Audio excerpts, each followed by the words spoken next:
تا دێت باس و گفتوگۆکانی ئەنجامدانی پرۆسەی سەرژمێری لە عێراق گەرمتر دەبێتن و هەوڵەکانیش تا ئێستا وەک پێویست بە ئەنجام نەگەیشتوون.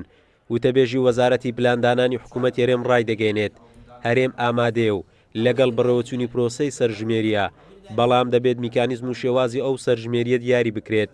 دەژڵێت تا ئێستا هیچ بڕەبوجەیەک بۆ ئەم پرۆسەیە تەرخان نەکراوە.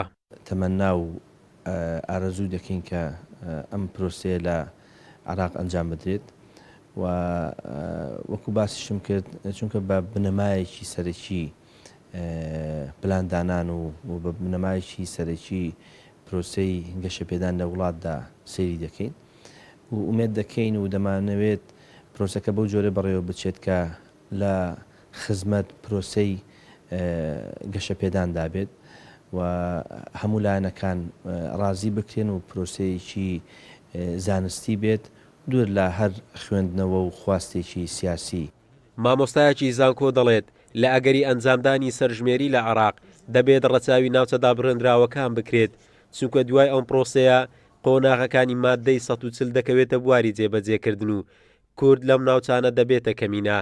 داواش دەکات هەرێمی کوردستان لەگەڵ هەموو گفتوگۆکان مەرجی سەرژمێری بخاتە پێشەوە بۆ ئەوەی نەبێتە کێشە لە داهاتوو.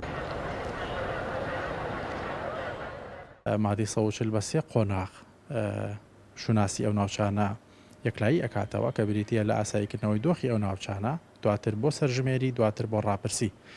بۆیە لە حاڵەتێکە ئەگەر ڕێژەی پێکهاتەیەک لەو ناوچانە لە چاو پێکاتەکانی دیکە زۆرتر بێ، ئەو کات ناسنامەی ئەو ناوچانە لە بەرژەوەندی ئەو پێکاتە یەکلایی دەبێتەوە.